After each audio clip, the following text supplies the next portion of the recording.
सभी शिक्षक साथियों को इम्प्रेसिव स्टडी मंच पर हार्दिक स्वागत है। आज से इस चैनल के माध्यम से बिल्कुल नए सिलेबस के आधार पर प्रधान शिक्षक की तैयारी का क्रम हमने शुरू कर दिया है। तैयारी के क्रम में सबसे पहले हमें ये जान लेना जरूरी है कि आखिर नया सिलेबस क्या है, प्रश्न कहाँ से पूछे जाएंगे और प्रश्न कितने अंक का होगा। तीन सारी चीज़ों को सबसे पहले जानना बहुत ज़रूरी है। तो आइए सबसे पहला क्या है कि यहाँ है कि पहला जो है प्रारंभिक गणित यानी गणित का जो क्वेश्चन पूछा जाएगा वो कहाँ से आएगा। तो 8वीं कक्षा तक के स्तर का होगा। इसमें क्या है कि प्रश्न जो पूछा जाएगा वो किस क्लास तक रहेगा, तो 8वीं कक्षा के स्तर तक रहेगा। और इसमें क्या है कि टोटल जो गणित का जो क्वेश्चन पूछा जाएगा वो कितना रहेगा, वो 20 नंबर का रहेगा। इसके बाद आता है कि सामान्य विज्ञान का जो क्वेश्चन पूछा जाएगा वो किस कक्षा के स्तर का रहेगा, तो ये 8वीं कक्षा तक के स्तर का रहेगा। और इसमें टोटल जो क्वेश्चन पूछा जाएगा विज्ञान से वो बिल्कुल 15 नंबर का रहेगा। इसके बाद आता है करेंट अफेयर जो राष्ट्रीय स्तर का रहेगा। लेकिन यहाँ पर क्या है, ध्यान देने की बात यह है कि राष्ट्रीय स्तर इसमें लिखा हुआ है, लेकिन हम बिहार की परीक्षा दे रहे हैं। बीपीएससी के द्वारा ये जो लिया जाएगा तो बिहार आधारित परीक्षा है, तो इसमें बिहार का भी जो है ना ध्यान देते चलना है, बिहार के घटनाक्रम को भी समझ में रखना है। और ये जो करेंट अफेयर रहेगा ये 10 नंबर का क्वेश्चन पूछा जाएगा। इसके बाद आता है भारतीय राष्ट्रीय आंदोलन में बिहार का योगदान। और इसमें क्या है कि मुख्य रूप से 1857 की क्रांति को हमें पूरा कंप्लीट कर लेना है, क्योंकि यहाँ से क्वेश्चन एकदम नहीं छोड़ना है। यहाँ से अधिकतर क्वेश्चन आपको एग्जाम में देखने को मिलेगा। ये कहा है भारतीय राष्ट्रीय आंदोलन में बिहार का क्या योगदान है, इसमें आपको 10 नंबर का क्वेश्चन आने वाला है। फिर इसके बाद आता है भूगोल किस क्लास तक के पूछा जाएगा, तो भूगोल का जो क्वेश्चन मिलेगा वो कहाँ तक है, 10वीं कक्षा के स्तर तक रहेगा। तो इसमें क्या करना है, 10वीं कक्षा तक के भूगोल को हमें पूरा कंप्लीट कर लेना है। और भूगोल से जो क्वेश्चन पूछे जाएंगे वो कितने नंबर का रहेगा, वो 10 नंबर का रहेगा। इसके बाद आता है सामाजिक अध्ययन। अब देखिए सामाजिक भूगोल यहाँ पर बिल्कुल अलग है, इसमें सामाजिक अध्ययन इसमें क्या है कि इसमें इतिहास है, पॉलिटिकल साइंस है और इसके बाद फिर क्या है कि इकोनॉमिक्स है। तो ये सामाजिक अध्ययन जो होगा ये भी आपको 10 नंबर का क्वेश्चन पूछा जाएगा। तो इस तरह से क्या है कि ये टोटल जो हो गया 75 नंबर का क्वेश्चन इधर से हो गया। और 75 नंबर का जो क्वेश्चन रहेगा वो स्पेशल डीएलएड कोर्स से रहेगा। तो डीएलएड का जो है 75 अंक अलग से रहेगा और इधर से 75 अंक अलग से रहेगा। तो यानी आपको परीक्षा में 150 नंबर का टोटल क्वेश्चन पूछा जाएगा। तो इस चलते क्या है कि हमें सभी स्तर को देखना है, यानी हमें सभी क्षेत्रों को कंप्लीट करते जाना है, सभी सब्जेक्ट को हमें कंप्लीट करना है और टॉपिक वाइज पढ़ना है। देखिए ऑब्जेक्टिव को पढ़ने से क्या होता है, केवल क्या है कि वही क्वेश्चन हम बना पाएंगे जो ऑब्जेक्टिव में हमने हल किया है।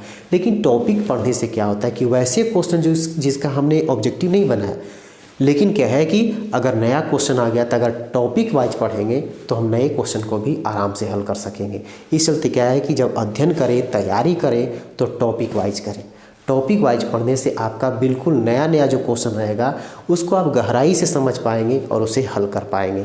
हाँ कि इसमें क्या है कि हर एक विषय से जो नंबर निर्धारित किया गया है, किसी में 15 है, किसी में 10 है, लेकिन सबसे ज़्यादा जो क्वेश्चन पूछा जा रहा है वो कहाँ से आने वाला है, ये आपको गणित से आने वाला है।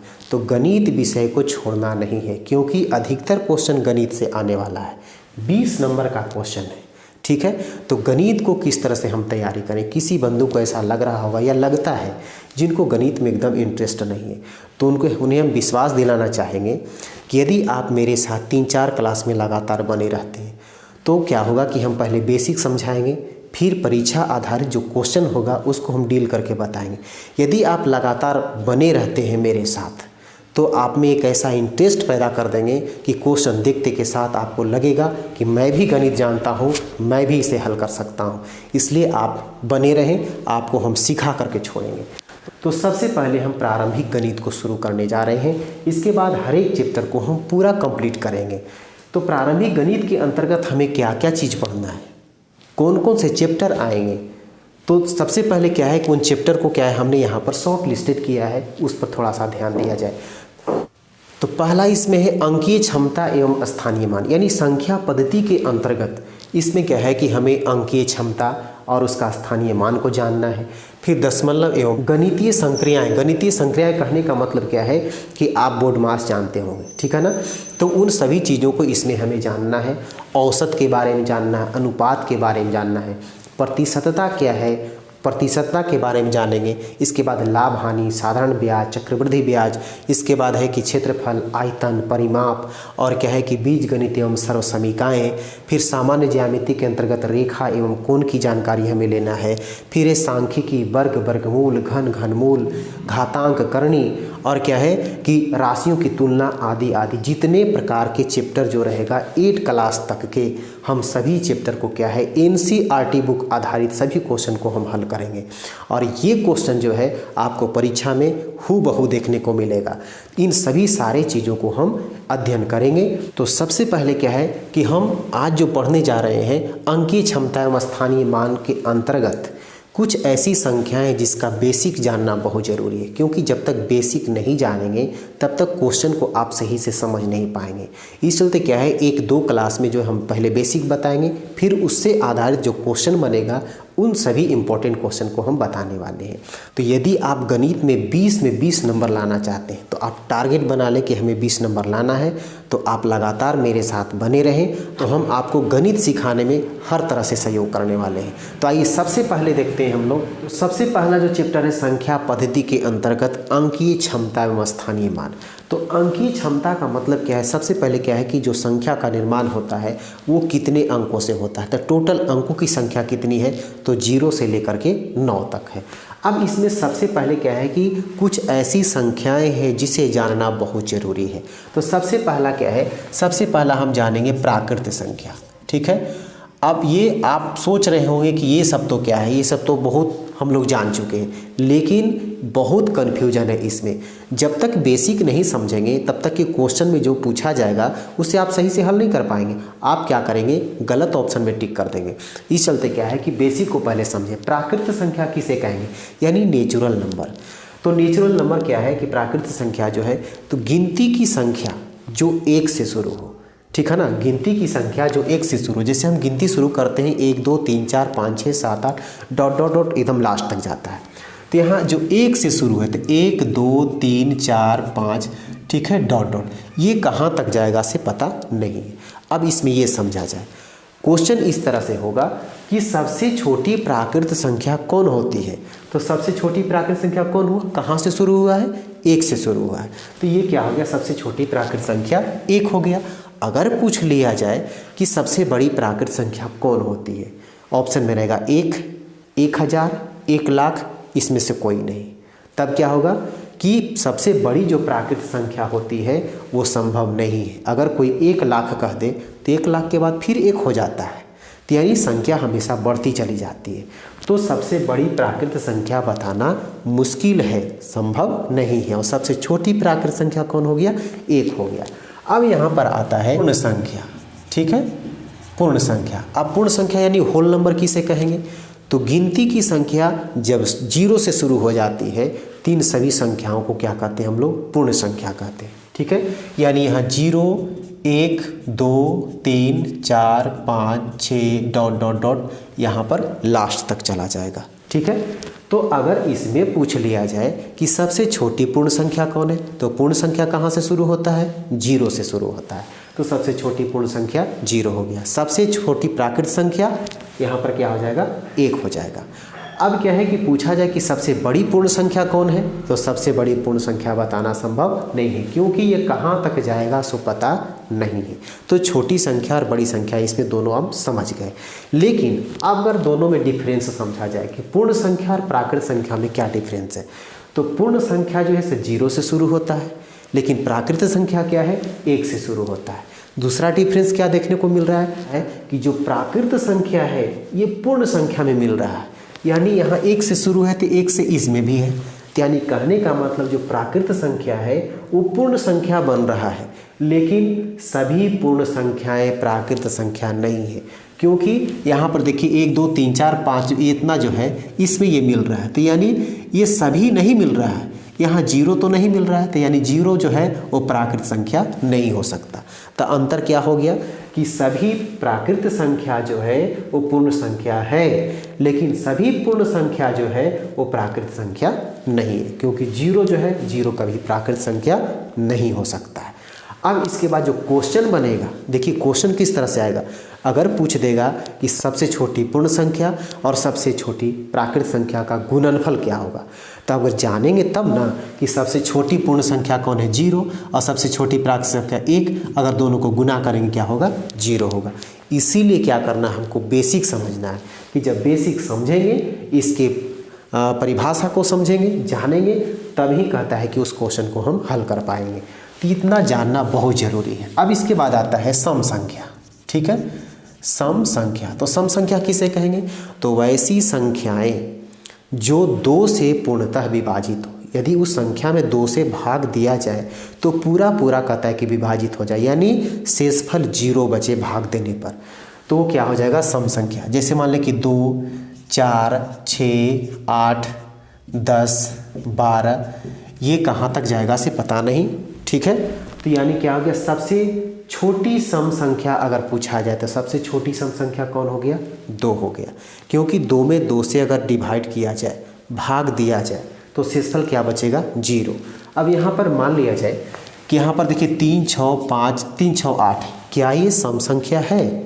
तो कैसे देखना है, तो सबसे लास्ट में देख लिया जाए कि सबसे लास्ट में जो है ना वो 2 से कटता है कि नहीं कटता। ये सबसे आसान तरीका है पकड़ने का कि सबसे लास्ट में अगर 2 से कट रहा है तो ये सम संख्या है, पूरा में हमको भाग नहीं देना है। ठीक है ना।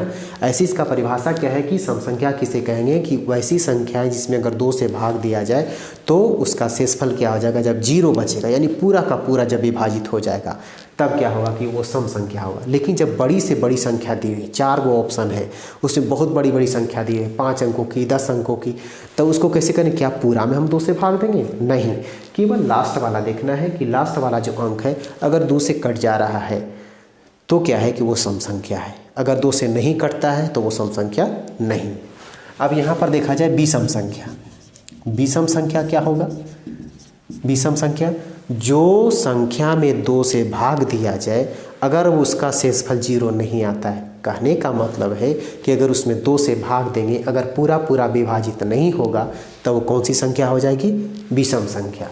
जैसे मान लिया जाए कि 1 में तो 2 से भाग देने पर तो शेषफल 0 आएगा नहीं। 3, 5, 7, 9, 11, 13 ... ठीक है, ये कौन सी संख्या है, ये सब विषम संख्या है। क्यों, क्योंकि इसमें 2 से जब भाग दे रहे हैं तो क्या है कि ये शेषफल 0 नहीं आ रहा है। जैसे मान लें कि 13 है तो 13 में क्या है कि हम 2 से भाग दे रहे हैं तो 2 छक्के 12, कितना बच गया, 1, शेषफल 0 नहीं ना आया, तो क्या हो गया कि 13 जो हो गया ये कौन सी संख्या हो गया, ये विषम संख्या हो गया। ठीक है। अगर इसी तरह से मान लिया जाए कि 4 ऑप्शन है, बहुत बड़ी बड़ी संख्या है, अगर उसमें कहेगा कि इसमें से कौन विषम है, तब क्या करेंगे, मान लें कि 6, 3, 9, 5, 9, 8, 3, 2, 1, 3, 6, फिर 3, 7, 5, 9, 0, 0, 5। अब इसमें 3 गो है, बताइए तो इसमें से कौन विषम होगा। तो कैसे पकड़ेंगे, इसको पकड़ने का सही तरीका क्या है, लास्ट में क्या बताएं कि अगर 2 से कट जाता है तो सम संख्या है। तो 2 देखिए तो 2 के टेबल में आता है, 2 चौके 8 कट गया, 2 तिये 6 कट गया, ये 5 है, तो 2 के पहाड़ा में यानी 2 के टेबल में क्या है कि 5 नहीं आता है, यानी 5 में 2 से भाग देंगे तो शेषफल 0 नहीं होगा, तो यानी यही क्या हो गया, विषम संख्या हो गया। ठीक है, तो सम को और विषम को ये पकड़ने का तरीका है। अब इसके बाद आता है पूर्णांक संख्या। ठीक है, अब आता है पूर्णांक संख्या। पूर्णांक संख्या किसे कहेंगे, तो वैसी संख्याएं जो धनात्मक हो और ऋणात्मक हो, शून्य सहित। ठीक है ना, शून्य सहित सभी धनात्मक और सभी ऋणात्मक संख्याओं के समूह को हम पूर्णांक संख्या कहेंगे। जैसे मान लिया जाए कि यहाँ पर 0 है, 0 से बड़ा कौन है, 1 है, 1 से बड़ा 2, 3, 4, 5, 6। ठीक है, अब 0 से छोटा कौन हो गया, तो माइनस में सब जाएगा, तो -1, -2, -3, -4। इस तरह से क्या है कि शून्य सहित सभी धनात्मक, धनात्मक मतलब प्लस का चिन्ह यानी पॉजिटिव, ठीक है ना, और सभी ऋणात्मक यानी माइनस वाला, तो शून्य सहित सभी धनात्मक और सभी ऋणात्मक संख्याओं के समूह को क्या कहेंगे, ये कहलाएगा पूर्णांक संख्या। यानी धनात्मक यानी प्लस वाले और माइनस वाले, शून्य सहित सभी प्लस वाले संख्या और सभी माइनस वाले संख्या, यानी धनात्मक संख्या और ऋणात्मक संख्या के समूह को क्या कहेंगे हम, पूर्णांक संख्या कहेंगे। अब इसके बाद आता है अभाज्य संख्या। ठीक है, अभाज्य संख्या।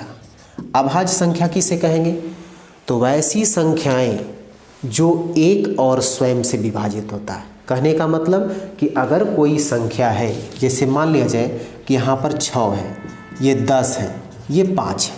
ठीक है, तो वैसी संख्याएं जो स्वयं से यानी खुद से और केवल एक से विभाजित होता है, तो उस संख्या को क्या कहेंगे, अभाज्य संख्या। अब यहाँ चेक किया जाए, जैसे 6 है तो 6 कितना कितना से कटता है, एकदम 1 से चलना है, 1 से कट जाता है, फिर 2 से भी कट जाता है, फिर 3 से भी कट जाता है, फिर क्या होता है कि 6 से कट जाता है। ये तो बहुत से संख्या से कट गया। अब यहाँ 10 देखना है, 10 कितना से कट रहा है, 1 से कट रहा है, 2 से कट रहा है, फिर 5 से कट रहा है, फिर 10 से कट रहा है। ये भी बहुत से संख्या से कट जा रहा है। कट जा रहा है कहने का मतलब पूरा का पूरा विभाजित हो जा रहा है। ठीक है, अब यहाँ 5 देख रहे हैं, 5 कितना से कटता है, एकदम 1 से चलना है, 1 से सबको काटना है।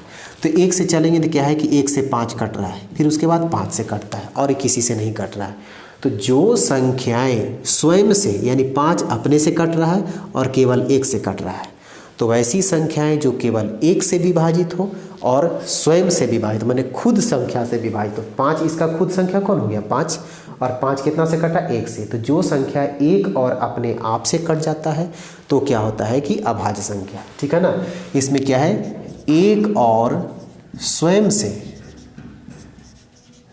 से विभाजित हो। ठीक है, विभाजित हो, वो क्या कहलाएगा, अभाज्य संख्या। इसके बाद है भाज्य संख्या। भाज्य संख्या देखा जाए, इसमें कुछ उदाहरण देख लिया जाए। ठीक है ना, अगर पूछा जाएगा कि यहाँ पर एक संख्या लिखते हैं, ठीक है ना, जैसे मान लीजिए कि 2, 3, यहाँ पर क्या हो गया, 4, 5, 6, 7, 8, 9, 10 डॉट डॉट। देखिए अभाज्य संख्या से क्या है कि क्वेश्चन जो आता है बहुत घुमा करके आता है, आप जानते भर में गलत कर देंगे, तो इस चलते अच्छे तरीके से समझना है। तो इसमें देखा जाए कि सबसे पहले जो है ना, ये 2 से हम शुरू किए हैं, क्या 2 भाज्य संख्या है या नहीं, अभाज्य संख्या है या नहीं है। तो देखा जाए कि 2 कितना से कट रहा है, तो 2 कटा 1 से और 2 से। 3 कितना से कट रहा है, 3 1 से और 3 से कटा। 4 कितना से कट रहा है, तो 4 1 से कट रहा है, 2 से कट रहा है और 4 से कट रहा है। फिर उसके बाद 5 1 से कटा और 5 से कटा। 6 देख रहे हैं कि 1 से कटा, 2 से कटा, 3 से और 6 से कटा। तो इसी तरीके से देख रहे हैं कि कौन अपने से और 1 से कट रहा है। तो यहाँ देख रहे हैं कि 2 जो है 1 से कट रहा है और केवल अपने से कट रहा है। 3 जो है 1 से कट रहा है, केवल अपने से कट रहा है। 4 बहुत से संख्या से कट गया। 5 अपने से कट रहा है और केवल 1 से कट रहा है। ये 6 जो है से बहुत से संख्या से कट गया। तो वैसी संख्याएं जो 1 से और खुद अपने आप से कट जाता है, उसी को कहते हैं अभाज्य संख्या। तो अभाज्य संख्या कहाँ से शुरू होता है, तो 2 से शुरू होता है, क्योंकि 2 अपने से कटता है और 1 से कट रहा है। तो सबसे छोटी अभाज्य संख्या कौन होगा, 2 होगा। ठीक है, याद रखना है कि सबसे छोटी अभाज्य संख्या कौन है, तो 2 है। अब इसके बाद आता है भाज्य संख्या। जो संख्या, ठीक है ना, जो संख्या 1 और स्वयं के अलावे अन्य संख्या से भी विभाजित हो, ठीक है, विभाजित हो, उसे क्या कहेंगे, भाज्य संख्या। अब यहाँ पर देखा जाए, जो 1 से कट रहा था और अपने आप से कट रहा था तो हो गया अभाज्य संख्या। और जो संख्याएं 1 से भी कट रहा है, अपने आप से भी कट रहा है और किसी दूसरे संख्या से भी कट रहा है, तो वही हो गया भाज्य संख्या। यानी वैसी संख्याएं जो 1 से भी कट जाए और अपने से भी कटे, इसके अलावा और किसी संख्या से भी कट जाए, तो उसको क्या कहेंगे, हम भाज्य संख्या कहेंगे। तो यानी जितना ये सब बच गया, 8 क्या हो गया, 8 1 से भी कटता है, 2 से भी, 4 से भी, तो यानी क्या हो गया, ये भाज्य संख्या हो गया। 10 1 से कटता है, 5 से कटता है, 10 से कटता है, 2 से कटता है, ये भी हो गया भाज्य संख्या। तो ये था भाज्य संख्या और अभाज्य संख्या। अगर क्वेश्चन इस तरह से पूछ लिया जाए कि सबसे छोटी अभाज्य संख्या और सबसे छोटी सम संख्या, ठीक है, देखा जाए सबसे छोटी अभाज्य संख्या 2 आया और सबसे छोटी सम संख्या कौन होता है, ये भी 2 होता है। इसका अगर योगफल पूछा जाए तो कितना हो जाएगा, ये हो जाएगा 2 और 2 4। तो जब हमको याद रहेगा तब ना कि सबसे छोटी अभाज्य संख्या कौन है और सबसे छोटी सम संख्या कौन है। क्वेश्चन इसी तरह से इन्हीं संख्याओं से मिला करके पूछा जाता है, ठीक है। अब इसके बाद जो है एक आता है सहअभाज्य संख्या, ठीक है, सहअभाज्य संख्या। अब इसमें देखा जाए सहअभाज्य संख्या क्या होता है, तो वैसी 2 संख्याएं जिसका मसा यानी महत्तम समापवर्तक 1 हो, ठीक है ना। वैसी 2 संख्याएं जिसका मसा मतलब वैसी 2 संख्याएं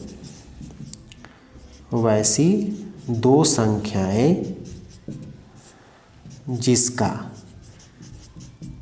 मसा यानी महत्तम समापवर्तक 1 हो, ठीक है, ये क्या कहलाएगा, सहअभाज्य संख्या कहलाएगा। अब यहाँ पर मान लिया जाए कि हम 2 संख्या लेते हैं 16 और 12, इसका महत्तम कितना होगा, तो 16 बड़ी संख्या है और 12 छोटी संख्या है। 12 से लगाएंगे तो 12 कम 12 बचे कितना 4। अब यहाँ क्या करेंगे, 12 को यहाँ लगाएंगे तो 4 तिया 12। अब बताइए यहाँ पर क्या आ गया, ये तो 0 आ गया। तो कहने का मतलब मसा 1 नहीं ना आया, महत्तम यहाँ पर 4 आया। तो वैसी 2 संख्याएं जिसका महत्तम अगर मान लिया जाए कि महत्तम समापवर्तक 1 आएगा तो उसको हम कहेंगे सहअभाज्य। एक और यहाँ पर लेते हैं, जैसे मान लें कि 13 है और ये 15 है। अब इसको देखा जाए तो यहाँ पर 15 बड़ी संख्या है, हमको 13 से भाग लगाना है, तो 13 कम 13 बचे कितना 2, ठीक है। अब यहाँ 13 को फिर इस तरह से करेंगे तो 2 छक 12। अब यहाँ पर 1 आया, अब फिर 1 से लगाएंगे किस में 2 में, तो 1 2 ना 2, ठीक है। अब देखिए HCF कितना आया, लास्ट में महत्तम कितना आया 1 आया। तो जिन 2 संख्याओं का महत्तम समापवर्तक अगर 1 आता है तो वो सहअभाज्य संख्या होता है। ये बहुत ही इंपॉर्टेंट ये क्वेश्चन है कि सहअभाज्य संख्या 2 संख्याओं का जोड़ा दे देगा, ऑप्शन में पूछेगा कि इसमें कौन सहअभाज्य संख्या है, तो उसमें आपको मसा निकाल करके देखना होगा कि जिसका महत्तम समापवर्तक अगर 1 आ रहा है तो वो संख्या सहअभाज्य है। अब इसके बाद 2 संख्याएं और हैं, एक का नाम है परिमेयी संख्या, ठीक है, एक का नाम क्या है परिमेयी संख्या और एक का नाम है अपरिमेयी संख्या। तो परिमेयी संख्या किसको कहेंगे, तो वैसी संख्या है जिसको हम P/Q के रूप में लिख सकते हैं। देखा जाए वैसी संख्या जिसे P/Q का मतलब हो गया कि अंश बटा हर के रूप में हम लिख सकते हैं। P/Q के रूप में लिखा जा सकता है जहां Q नॉट इक्वल टू 0, यानी जो नीचे हर है हर का मान 0 नहीं होना चाहिए।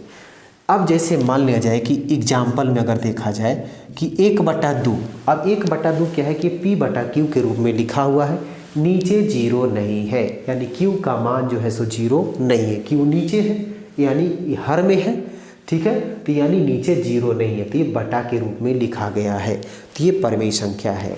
अगर मान लिया जाए कि 6 है, क्या 6 परिमेयी संख्या है, इसके नीचे क्या शून्य लिखा हुआ है, तो शून्य इसमें नहीं है, ठीक है ना, इसके नीचे कुछ नहीं है यानी 1 छुपा हुआ, तो P/Q के रूप में हो गया, तो ये क्या हो गया परिमेयी संख्या। अगर मान लिया जाए ये तो इस तरह से बट्टा वाला होगा, अगर रूट में दे देगा तब क्या करेंगे, जैसे मान लिया जाए कि यहाँ पर 36 का ये रूट दे दिया, तो 36 का वर्गमूल क्या होता है, इसकी बात हम वर्ग और वर्गमूल में करेंगे। यदि आपको ये समझ में नहीं आ रहा है कि 36 का रूट कितना होता है, 36 का रूट 6 होता है, ठीक है ना, तो 36 का रूट क्या हो गया, ये 6 हो गया, तो 6 इसका मान हो गया, तो इसके नीचे क्या है 1 है, तो यानी क्या हो गया ये परिमेयी संख्या है। अगर मान लिया जाए कि इस तरह से दे दिया कि 1.42, क्या ये परिमेयी संख्या है या अपरिमेयी संख्या। देखिए हम क्या किए, हम आपको ये चारों टाइप का बता रहे हैं। परिमेयी संख्या को पूछने का जो अलग अलग तरीका होता है वो सभी तरीकों को हमने बताया। 1/2 यानी बट्टा में लिख करके देगा, बिना बट्टा वाला रहेगा, एक रूट वाला रहेगा और एक क्या है कि आपको पॉइंट वाला रहेगा। इसमें से आपको चूज करना है कि कौन परिमेयी संख्या है। तो इसमें रूट वाला जिसका रूट निकल गया यानी 36 का पूरा वर्गमूल निकल गया तो क्या है कि परिमेयी संख्या है। और इसमें एक क्वेश्चन और लेते हैं, मान लिया जाए कि ये 35 है, तो अगर इसका पूरा पूरा वर्गमूल नहीं निकलता है तो इसका पूरा मान नहीं निकलता, यानी पॉइंट में क्या होता है, बढ़ते चला जाता है, फिर भी ये पूर्ण रूप से कटता नहीं है, तब क्या है कि ये अपरिमेय संख्या हो गया। अगर ये क्वेश्चन इस तरह से पूछ दिया जाए कि 25 बटा में यहाँ 36 और ये दोनों पर रूट है, अब इसको क्या करेंगे, क्या ये परिमेय संख्या होगा कि अपरिमेय संख्या होगा? तो p बटा q के रूप में तो है, बटा में है, लेकिन ये रूट में अब देखना है कि दोनों का ये रूट निकलता है कि नहीं। 25 का रूट होता है 5 और 36 का होता है 6, तो ये तो क्या हो गया, रूट खत्म हो गया और ये बटा में आ गया, यानी p बटा q के रूप में आ गया, तो परिमेय संख्या है। अब एक क्वेश्चन इसका और देखा जाए, मान लिया जाए कि यहाँ 7 है, रूट 7 है और रूट यहाँ पर क्या है कि 49 है, ठीक है।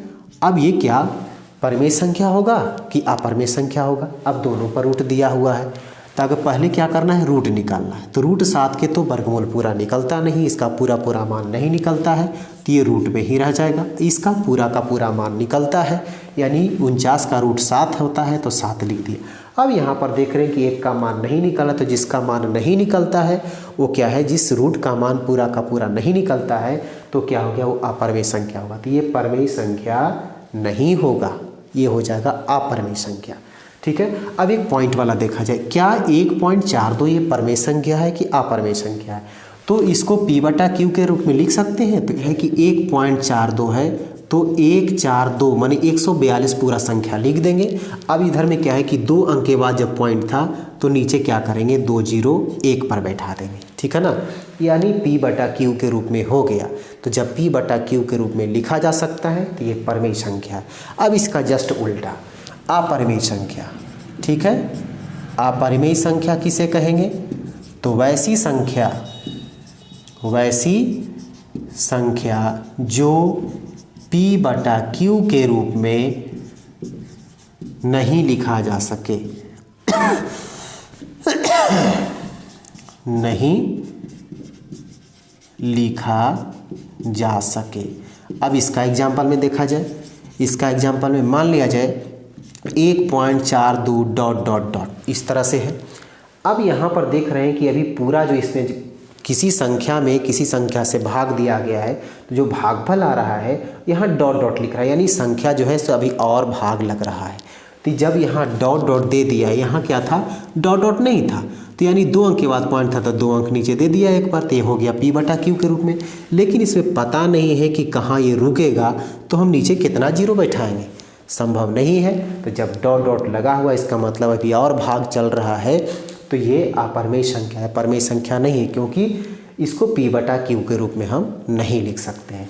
अब यहाँ पर बिना रूट क्या है कि 1 बटा यहाँ पर रूट 3 है, तो इस रूट का पूरा मान नहीं निकलता, यानी रूट 3 का पूरा मान नहीं निकलता है, तो ये भी क्या हो जाएगा, अपरिमेय संख्या हो जाएगा, ठीक है। अब मान लिया जाए यहाँ पर है 36, अब यहाँ पर है 7, अब ये दोनों पर रूट है, इसको ज़रा देखा जाए, एक क्या परिमेय संख्या की अपरिमेय संख्या, तो 36 का रूट 36 का मान, रूट 36 का मान तो 6 हो गया, लेकिन यहाँ पर 7 का भी रूट, दोनों पर रूट है ना, तो इस पर 36 का तो मान निकाल दिया, लेकिन 7 पर रूट है तो रूट 7 का मान निकलता नहीं है, पूरा का पूरा मान नहीं निकलता है, तो क्या हो गया, ये अपरिमेय संख्या। लेकिन इतना आसान मत समझिए कि आपको इस तरह से पूछ लेगा, क्या है कभी कभी क्वेश्चन इस तरह से पूछेगा, ये पाई दे दिया, अब पाई अगर दे दिया, एक 22/7 दे दिया, एक 3.14 डॉट डॉट दे दिया। अब इसी से संबंधित क्या है, ये 3 प्रकार का है। अब तीनों को हमको समझना है कि कौन इसमें परिमेय है, कौन अपरिमेय है। जब जिसका मान पता नहीं है, जैसे पाई का अगर पूर्ण रूप से इसका पूर्णतः मान पता नहीं है, तब क्या है कि पाई अपरिमेय संख्या है, ठीक है, अपरिमेय संख्या। लेकिन पाई बराबर 22/7 दे दिया है, तो 22/7 जो है ये क्या है, ये तो p बटा q के रूप में है, तो क्या हो जाएगा, ये परिमेय संख्या हो जाएगा। तो 22/7 क्या हो गया, ये आपका परिमेय संख्या हो गया। लेकिन पाई का मान एक और होता है 3.14 और डॉट डॉट डॉट दिया है 3.14 कहेगा, तो इसका क्या होगा, पॉइंट हटेगा तो नीचे में क्या हो जाएगा, 2 0, तो यानी परिमेय संख्या बन गया, p बटा q के रूप में हो गया। लेकिन 3.14 डॉट डॉट यानी इस किसी संख्या को एक संख्या से भाग दिया है तो भागफल अभी कह रहा है कि आगे बढ़ते जा रहा है, यानी स्टॉप नहीं हुआ। जब स्टॉप नहीं हुआ है तो नीचे हम क्या करेंगे, अपने मन से तो जीरो नहीं बैठाना है, तो क्या हो जाएगा कि ये अभी पूर्णतः विभाजित नहीं हुआ है, तो ये अपरिमेय संख्या होगा। ये था परिमेय संख्या और अपरिमेय संख्या। इसके बाद अंकीय क्षमता और स्थानीय मान से संबंधित हम अगले क्लास में लेकर के आएंगे। तो उम्मीद है कि ये वीडियो आपको हेल्पफुल रहा होगा, तो इसे लाइक करें, अधिक से अधिक ग्रुप में शेयर करें, और यदि इस चैनल पर आप नए हैं, पहली बार विजिट कर रहे हैं, तो प्लीज़ इसे सब्सक्राइब करना न भूलें और वीडियो में लगातार बने रहें, तैयारी के क्रम में जुड़े रहें। फिर मिलते हैं हम अगले वीडियो में।